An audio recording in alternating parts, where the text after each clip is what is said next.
Thank you very much. It was just announced by Attorney General Barr that they've caught the killer of Legend Tefero, horribly shot, young man, wonderful young man.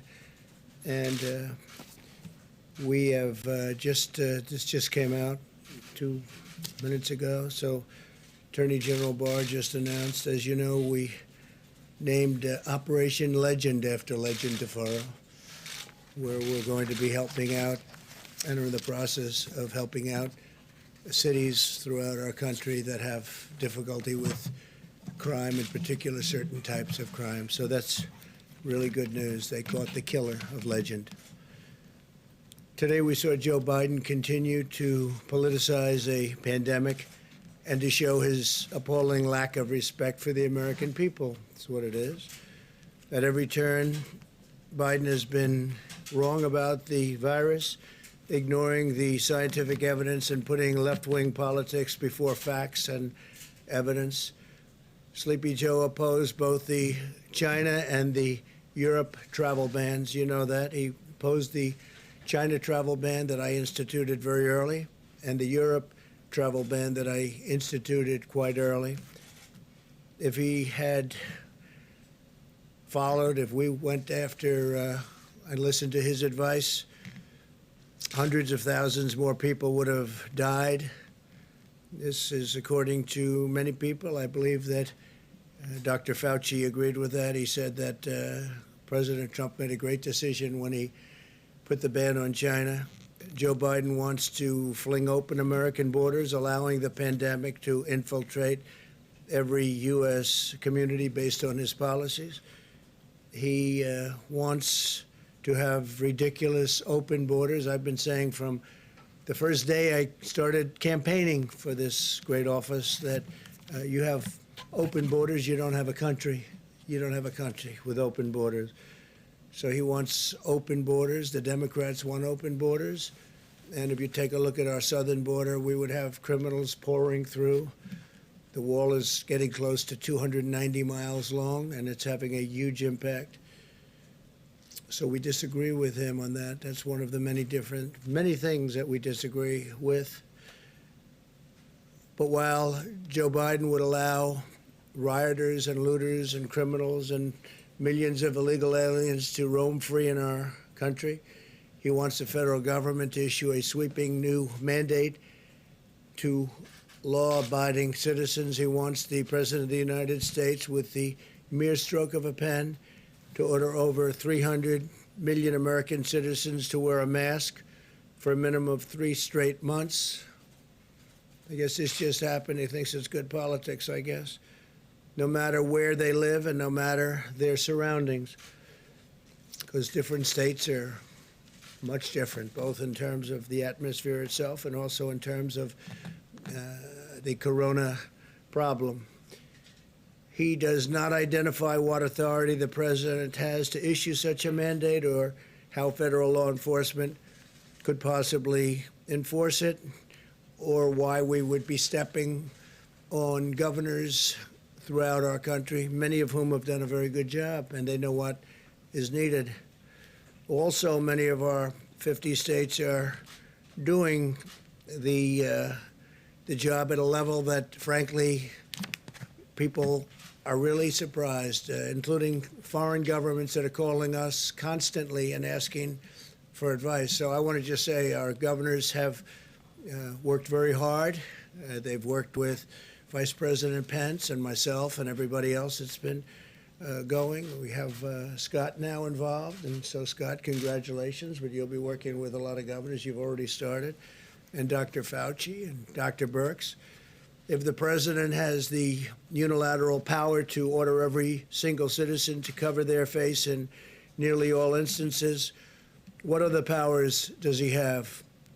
That's why he refused, Biden, to take questions. He couldn't answer any of them, couldn't answer the questions. He refuses to take questions. He never takes questions. I take questions. He never takes questions. And you sort of wonder what's going on, because they're not that difficult. Some can be nasty, but they're not that difficult. but he never takes questions. So he just, I guess, left. I didn't see it, but I guess he just left the podium. Put it in your minds. My administration has a different approach. We have urged Americans to wear masks, and I emphasized this is a patriotic thing to do. Maybe they're great, and maybe they're just good. Maybe they're not so good. But frankly, what do you have to lose? You have nothing to lose. So we do, and we've been saying wear them when it's appropriate, especially in terms of social distancing, if you can't distance enough. And what do you have to lose? But again, it's up to the governors, and we want to have a certain freedom.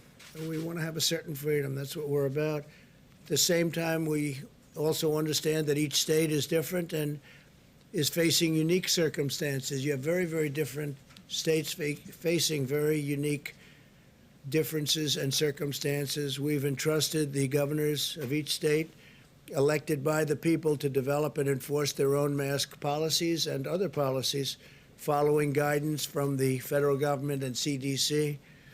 We're working with each state to implement a plan based on the facts and science. We will continue to urge Americans to wear masks when they cannot socially distance, but we do not need to bring the full weight of the federal government down on law-abiding Americans to accomplish this goal. Americans must have their freedoms, and I trust the American people and their governors very much. I trust the American people, and the governors want to do the right thing to make the smart decisions, and Joe doesn't know too much. Unlike the Biden approach, our approach is guided by science. That's why we're focused on protecting the high-risk Americans. That is why we're delivering effective medical treatments to dramatically reduce the fatality rate. And that is why we're developing a vaccine and therapeutics in record time. You'll see that, I think, very soon. Sleepy Joe rejects the scientific approach in favor of locking all Americans in their basements for months on end, which I think is something that Scott would be very opposed to. I think I can speak for you. We've been dealing pretty strongly over the last number of weeks. But he wants them in the basement for months on end. And you have governors that have been very, very strict on keeping people in their houses, keeping people in their, wherever they may be, apartments. And frankly, I don't think the results are necessarily better than other results. But he wants to shut down our economy, close our schools, and grind society to a halt. And he wants it done by a federal decree.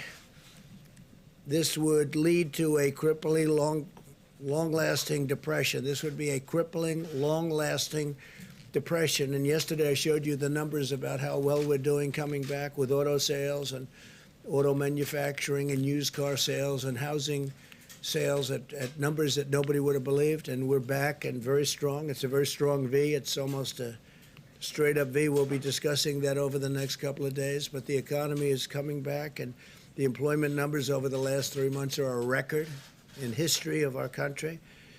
And we'll be back next year. I think we'll be maybe even stronger than the previous year, where we set every record in the book on employment and stock market. By the way, our stock market numbers are very close to record, and NASDAQ is actually record over the last 14 days, 14 times now. It's been record, and that's during what we hope will be the more final stages of the pandemic. So if we did what Biden wanted to do, it would shut down our healthcare system and lead to a massive increase in mortality, including suicide, overdose, heart disease, and countless other physical and mental harms. It is very, very bad on the other side of the equation when you do something like that. Those shutdowns are very punitive, very punitive. They hurt a lot of people in a lot of different ways, through depression, through suicide, through so many other things, alcohol, drugs. Biden's approach is regressive, it's anti-scientific, and it's very defeatist. but it'd be very bad for our country. While Joe Biden has been playing politics from the sidelines, he has no clue. We've been solving problems and delivering tremendous results. The most advanced and robust testing system on the planet, the #1 producer of ventilators in the world by far, unprecedented industrial mobilization, biggest since World War II, Operation Warp Speed to deliver life-saving treatments and very soon a vaccine. What a plan by Joe Biden has actually laid out would do, we've really already accomplished. In fact, many of the things that was well reported over the last few days, every single thing he said to do, every single thing we did, and we did them well. So Biden has no idea on his own. He only knows what he thinks we should do, and he spews it out, and then I guess you could say he plagiarizes, and he really did in our case, because every single one of the events, I think, Kayla, we can say that was something we had already done. So we'll defeat the virus, but not by hiding in our basements. He's got to come out of his basement. We'll defeat this virus through a common sense mitigation effort, shielding those at highest risk and unleashing America's medical and scientific genius, which is what it is. And we've already been doing it, and we're very close to having something that's going to be very, very special in the form of therapeutics and vaccines. To Joe, I would say stop playing politics with the virus, too serious. Partisan politics has no place here. It's a shameful situation for anybody to try and score political points while we're working to save lives and defeat the pandemic. In times of national challenge, Americans, and we are, by the way, we are working with countries from all over the world, and they're trying to learn from us. And some of the countries that you spoke most well about are having a tremendous surge right now, but it'll work out. But Americans must unite together, and they must put politics aside and have to really unite for a common good. 3 vaccines are in the final stage of clinical trials. They're doing really well. We're producing the most promising vaccine candidates in advance. As you know, part of the largest industrialization ever. It's incredible when I meet with heads of companies that are doing this, that are the best companies anywhere in the world. It's incredible where they are, how they're doing, and the speed with which they're doing it, and also the speed with which the FDA is approving things. Because by any other standard, you would have been 2 or 3 years away from being at the point that we're at. By the end of this week, we will have shipped 1,846 rapid point-of-care testing devices to nursing homes, which are a very important source, as you know, for people that are not handling the plague from China very well. This week alone, we're sending 992 testing devices and 450,000 tests to more than 950 nursing homes across the country. And these tests are incredible. These are tests that are all new, very modern. And we're also getting on the tests that are not done immediately with the 5 to 15-minute timing. When they do send them to a lab, they're coming back now in 3 days. So it's a 3-day process, which is about as good as you can do. You have 1 day of delivering, 1 day of receiving, and 1 day in the lab. We're also requiring all nursing homes to test all members of their staff at least weekly. By unleashing America's scientific genius, we have delivered effective treatments. The case fatality rate for Americans over 70 has declined by about 85%. That's a fantastic number. It's declined. That's case fatality. It's declined by 85%. Europe has seen 40% more excess mortality than the United States compared to a non-pandemic year. So you hear the numbers, and those numbers are very interesting, but that's the way it is. We continue to urge all Americans to wash your hands, socially distance, wear a mask when necessary, and when you cannot, distance and protect very importantly, the vulnerable, protect people that are older, and especially people that have problems with heart or diabetes or some other problem. Earlier today, very exciting news, very big news all over the world. They're talking about it all over the world. It was amazing. We finalized a historic peace agreement between Israel and the United Arab Emirates. After half a century, Israel and the United Arab Emirates will fully normalize their diplomatic relations. Nobody thought this was something that could happen for a long time. This is the most important diplomatic breakthrough since the Egypt-Israel peace agreement was signed over 40 years ago. We have Ambassador to Israel, David Friedman, here. Thank you, David, for being here. We very much, you would agree that this was a big day for Israel and a big day for the world. Good. Thank you, David. You've been fantastic, too. Fantastic ambassador and representative of our country. Thank you very much. The deal that was reached today will enable Muslims to have far greater ability to visit many historic sites in Israel and to peacefully pray at the Al-Aqsa Mosque, which is very important to them, which they've wanted to have access to for many, many decades. This is a monumental step to forging ties of cooperation in the Middle East, and I think you're going to have other countries come forward. I can tell you we already do, and they want to make a deal. You could have peace in the Middle East. It would be fantastic. Israel is also suspending settlements in the West Bank, which is a big deal, a bold step toward achieving peace. Israel and the United Arab Emirates have also agreed to immediately expand and accelerate scientific collaboration to develop effective treatments and vaccines to defeat the China virus. They've both been hit. Virtually every country has been hit, 188 countries, and to save lives in their region and in their world. So they are working very much on the vaccines also with us. And again, some very good news is going to take place with respect to that. Our unprecedented diplomatic engagements laid the groundwork for this historic peace agreement, which was just announced a little while ago today.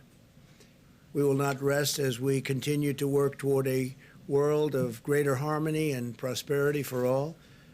I want to thank Prime Minister Benjamin Netanyahu of Israel and Crown Prince Mohammed bin Zayed of the United Arab Emirates, two fantastic people, for their vision and their leadership, and I look forward to hosting them at the White House very soon to formally sign the agreement. We'll probably be doing it over the next, I would say, 3 weeks, and they'll be coming to Washington. So that was a tremendous day. That was a tremendous thing that happened, and it's a great sign. We have a lot of other interesting things going on with other nations also having to do with peace agreements. And a lot of big news is coming over the next few weeks. And I'm sure you'll be very impressed. And more importantly, it's a great thing for our country, a great thing for the world. So thank you very much. Please, go ahead. Thank you, Mr. President. I appreciate it. I want to ask you about school-age kids and food. One of the real problems when you shut down the schools, these are kids on reduced and free lunch programs. They need these meals to make it through their day, and with districts shutting down school, what, if anything, can the federal government do to make sure that the kids still get decent meals as long as the schools are out? Well, you know, we don't want the schools shut down. We want the schools to open, and especially very young children handle it, all children, but especially very young children handle it very well. So we want schools open. We don't want to be in that position. We want schools open. We've made payment, and we would, frankly, if the school isn't going to open, we would much rather follow the child with the payment, give the money to the child, meaning the parents of the child, and let the parents do what they have to do, including bringing the child to another school, because we're finding that whether it's parents or children, people want to get back to school. They want to have their life back. Some people say they don't want, the Democrats don't want schools open because that's where you have a lot of polling booths. And if you have a school closed, you can't very easily have polling booths at the school. And that's becoming, I think maybe we'll be able to show that as fact. But That's another thing that they're doing to try and keep people away from the polls.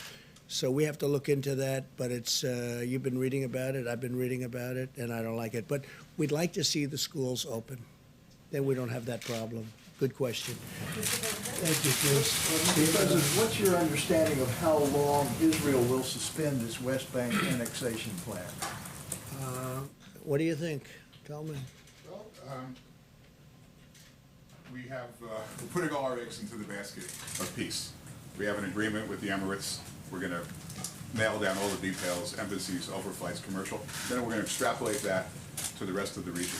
How long that takes, I can't tell you, but we've prioritized peace over the sovereignty movement. But it's not off the table. It's just something that will be deferred until we give peace every single chance. And what do you want the Palestinians to take away from this deal, since they're not really a party to it? Well, but they are supported largely by some of the countries that we're talking to and that have already signed, you know, in the case of the one country, but others will be following. And I think the Palestinians will, without saying it necessarily yet, I think they very much want to be a part of what we're doing. And I see ultimately the Palestinians, I see peace between Israel and the Palestinians. I see that happening. I think as these very big, powerful, wealthy countries come in, I think the Palestinians will follow quite naturally. Yeah, please. Do you believe that a deal could have been reached without Israel's agreement to temporarily suspend annexation? Say it again. Could you make it louder? Do you believe that a deal could have been reached without Israel's agreement to temporarily suspend annexation? What do you think about that, David? It's interesting. I think you can't do both at the same time. So I think, again, prioritize peace. Sovereignty, after peace is given every opportunity to turn to sovereignty. I don't think the two could have been done at the same time. And have you asked Israel to permanently consider abandoning annexation? No, this is a temporary process. There's been no request. Okay. Please, Caitlin. Mr. President, this morning you said that you do not want to fund the U.S. Postal Service because Democrats are trying to expand voting by mail. So I've got two questions for you. One, are you threatening to veto any legislation that includes funding for the post office? No, not at all. No. So you would sign something that does include funding? A separate thing, I would do it. But one of the reasons the post office needs that much money is to have all of these millions of ballots coming in from nowhere, and nobody knows from where and where they're going. You saw what happened in Caitlin in Virginia. It was 500,000 applications coming in, going all over the state. Nobody even knows where they came from. You saw what happened in New York, which was a disaster with Congresswoman Carolyn Maloney. It was a basic disaster. And you see Paterson, New Jersey, what's going on there. And we can give you many other locations and sites. What has happened is that's part of a big negotiation. That's actually small part of a big negotiation to get more money to people that it wasn't their fault. It was China's fault. And post office is part of it. Another part of it is they want $3.5 billion just for the ballots themselves. Why it's so much, I don't know, but that's what the Democrats want. But if the bill isn't going to get done, that would mean the post office isn't going to get funded. And that would also mean that the $3.5 billion isn't going to be taken care of. So I don't know how you could possibly use these ballots, these mail-in ballots. Absentee ballots, by the way, are fine. But the universal mail-ins that are just sent all over the place, where people can grab them and grab stacks of them and sign them and do whatever you want, that's the thing we're against. But isn't that precisely the problem, is that you're saying you do not want to give this post office funding in this coronavirus legislation? They say they need it so they can be prepared. So if the pandemic is still going on in November when the election happens and people don't feel safe to go vote in person, they can vote by mail, and it can be safe and it can be secure. I can understand the post office, and if we could agree to a bill, the overall bill, which is obviously a much bigger number than just the post office, that would be fine. But they have the post office as one of their requests. It's their request. Right, but this morning you said you were against it, didn't you? I'm only against, what I'm against is I'm against doing anything where the people aren't taken care of, and the people aren't being taken care of properly. We want people to get money. It wasn't their fault that they got shut down. They got shut down by China. So whether it's the post office or whether it's the $3.5 billion. You know, they're asking for $3.5 billion just for the universal mail-in ballots, but they're not willing to make a deal. These are 2 points within a very big deal. The thing they want more than anything else, Caitlin, and you know this, is bailout money for the states and for the cities that are in trouble, which, for the most part, are Democrat-run states and cities. So New York has a problem, California has a problem, Illinois has a tremendous problem, and others. They want to be able to bail out these states, and we don't want to be doing that, or certainly don't want to do it to the extent they're looking for $1 trillion. We don't want to be doing that. Please, go ahead. I'm just really confused, because this morning you said they need that money in order to make the post office work so it can take all these millions and millions of ballots, and you said that would be fraudulent. So it sounded like you said you're blocking. No, I said it will end up being fraudulent, because if you look at what's happened over the last few weeks, just look at the few instances where this has happened, it's turned out to be fraudulent. Well, if you look at New York, it was fraudulent. If you look at Paterson, New Jersey, it was fraudulent. Of course there is.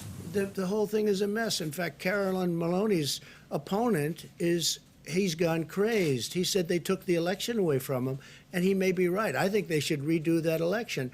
And if you look at Virginia, it's terrible. Look at some of the things that have happened in California. Look at California, where they found 1 million non-eligible voters. That was done by Judicial Watch, Tom Fitton and Judicial Watch. We have to have an honest election. And if it's not going to be an honest election, I guess people have to sit down and think really long and hard about it. But if the post office, if they're not going to approve a bill, and the post office therefore won't have the money, and if they're not going to approve a big bill, a bigger bill, and they're not going to have the $3.5 billion for the universal mail-in votes, how can you have those votes? What would mean is the people will have to go to the polls and vote, like the old days, like 2 years ago, 3 years ago, 4 years ago. They have to go to the. It doesn't say anybody's taking the vote away, but it means that the universal mail-ins don't work. Absentees do work. It's a very different thing. An absentee, where you make an application and you send it in, they send you a vote, it's different. But so, Caitlin, I'm not saying anything wrong with voting. I want them to vote. But that would mean that they'd have to go to a voting booth like they used to and vote. Even if they don't feel safe voting in person, people want to vote by mail because. Well, they're going to have to feel safe, and they will be safe, and we will make sure that they're safe. And we're not going to have to spend $3.5 billion to do it. And when you go to a voting, it would be wonderful if we had voting ID, and some states have that, and some states don't because they can't get it passed. Most states want it. But we want people to vote, but we want people to vote so when they vote, it means one vote. It doesn't mean ballots all over the place. You saw what was happening in Virginia, where piles of ballot applications are dropped all over the state. They had them named after dogs. They had them named after dead people. We want to have an accurate vote. I'm not doing this for any reason. Maybe the other turns out to be my advantage. I don't know. I can't tell you that. But I do know this. I just want an accurate vote.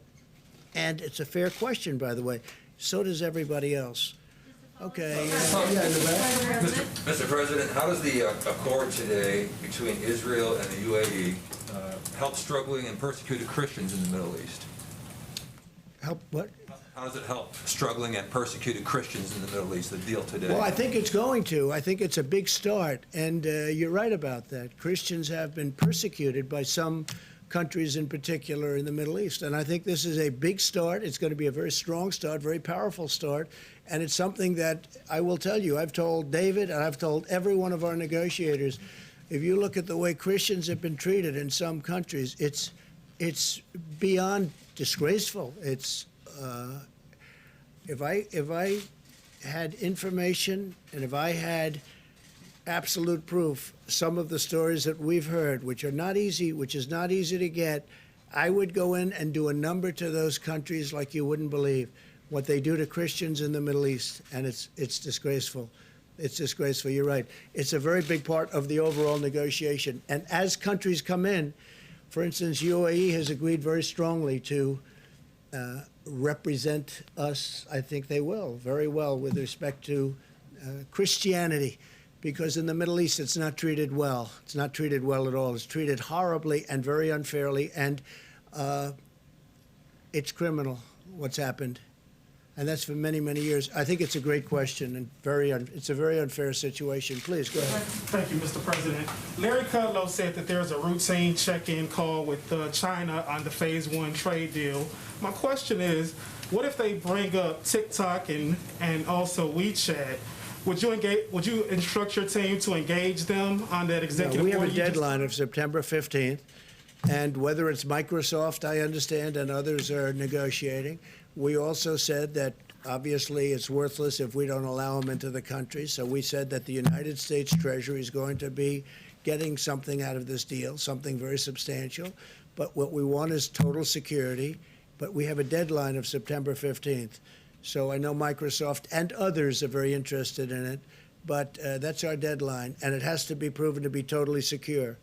We don't want to have any information going into China with what we've been through. And I have to tell you, you talked about the deal. You mentioned the Phase 1 deal.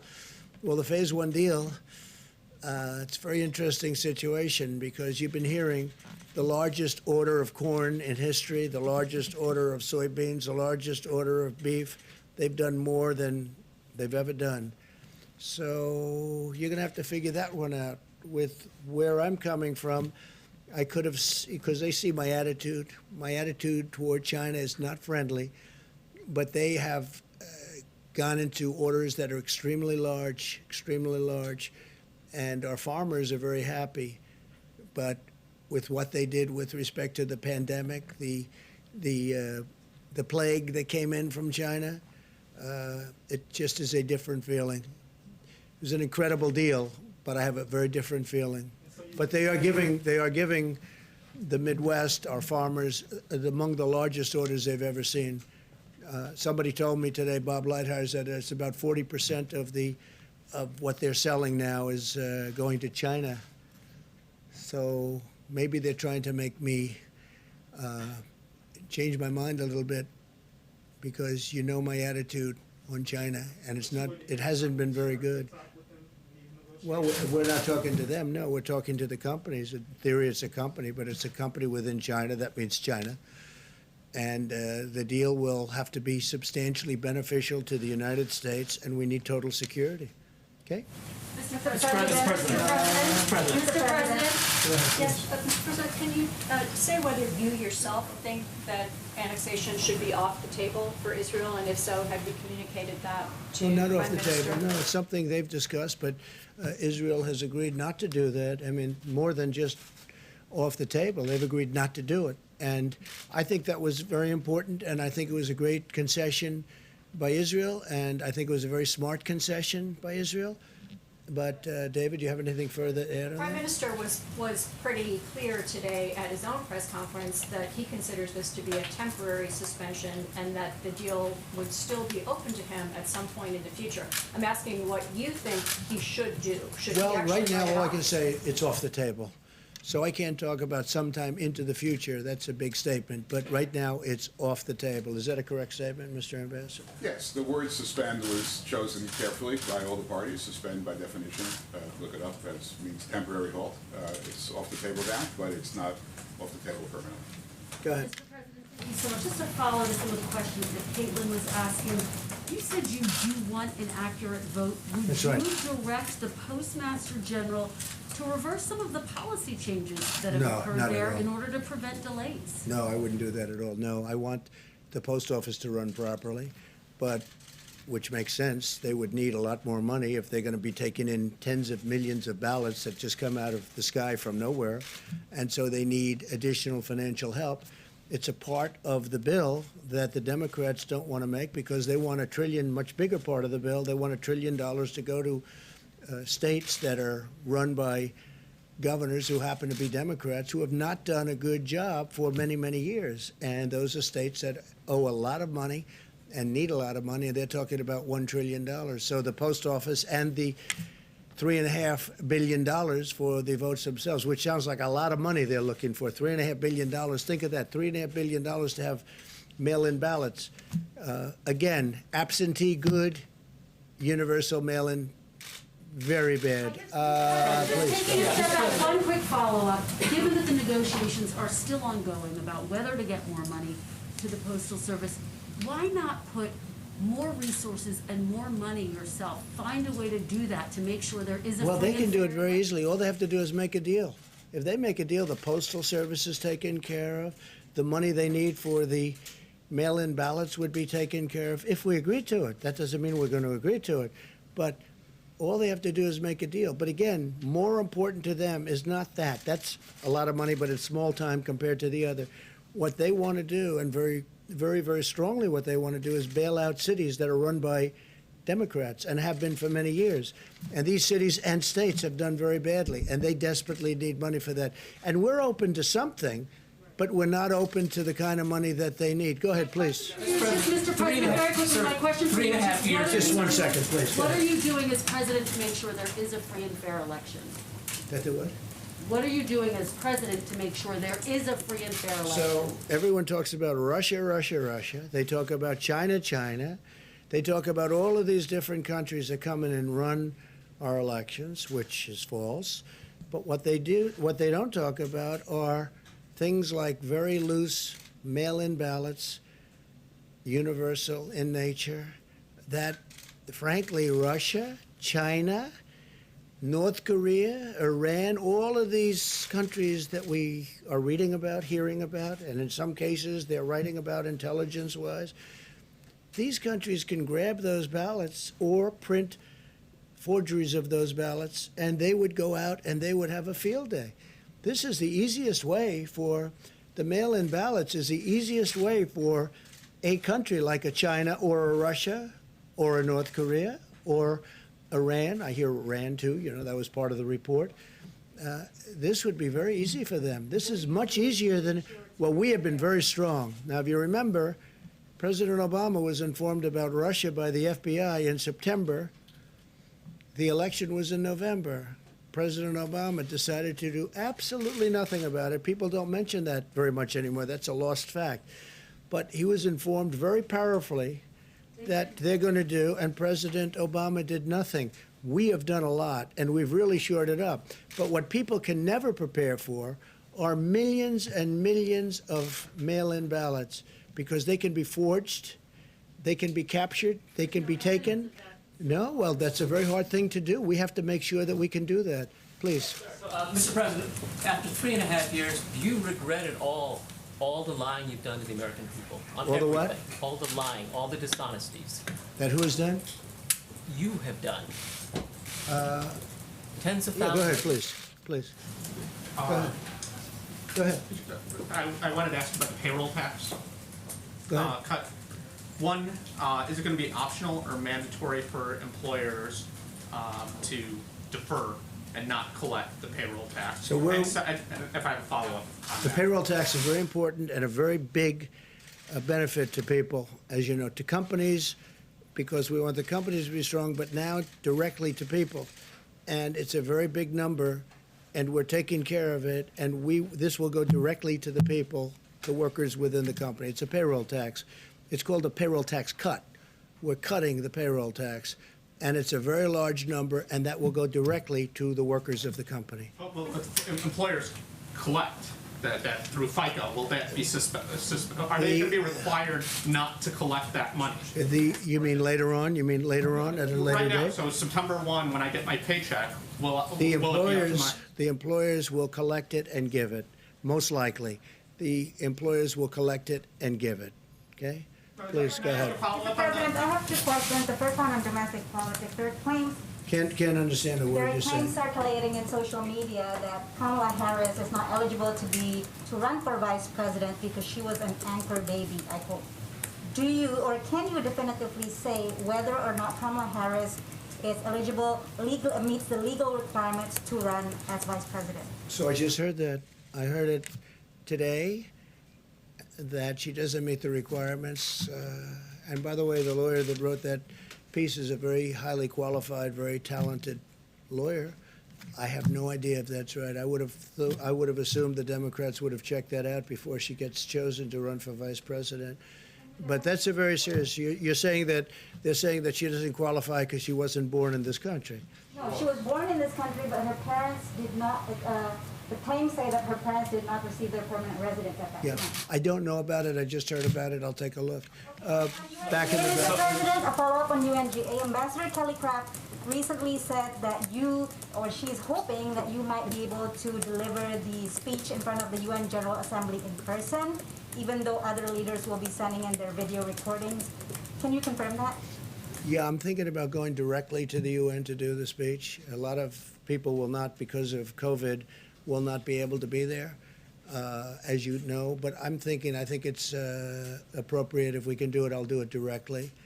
And again, this will not be like in the past, because some countries won't be able to escape the problems they're having. You know, countries are having a tremendous problem with the China virus. So we'll see what happens. But I would prefer doing it. I can do it the other way. I can do it viral, as they say. I can do it in that form, but I'd rather be at the United Nations, deliver it. I think it better represents the country. Also, I feel sort of at least a semi-obligation as the President of the United States to be at the United Nations to deliver what will be an important speech. Would you still do it if the room is empty? Well, the room won't be empty. The room will have different people there and representatives of countries. But I can understand how it's very difficult for countries to be there. They won't be there only for that reason. They'd love to be there. I've already had people call, in fact, say, a couple of them, I'd love to be there. If you want, I'll be there. I said, don't be there. You don't have to be there. No, the room would be, I think the room will not be, although there may be a spacing requirement like you have in this room. This room was always packed. This room would be packed again if we had the seats open, but you have a spacing requirement, so I understand that the United Nations, they may have that too. Yes, please. Thank you, Mr. President. I have a question on the peace deal, but if you don't mind, could I defer my question to Amala Khan from Epic Times? Sure, yes. Thank you, Mr. Please. President. Thank you. I would like to ask your opinion about what recently happened in Hong Kong, recent attack on press freedom in Hong Kong, and Jimmy Lai was arrested, his newsroom was raided. How will the U.S. respond to this? Well, I think it's a terrible thing, but one thing that we have done, we gave tremendous incentives to Hong Kong because of freedom. We want freedom.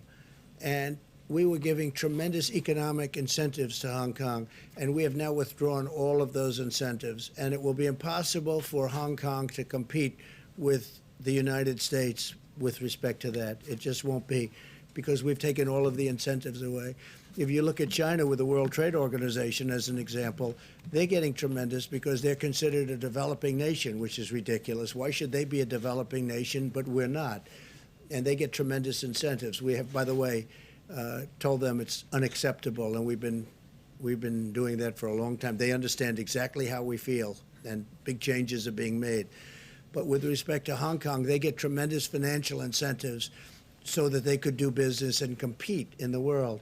We've now withdrawn all of those incentives. It's going to be very hard for Hong Kong to compete.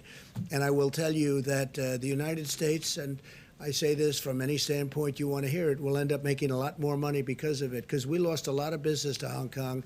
We made it very convenient for people to go there, for companies to go there. We've withdrawn all of that. And the United States will be a big beneficiary from an economic standpoint. But I hate to see what happened to Hong Kong, because freedom is a great thing. Thank you all very much. Thank you. Thank you very much.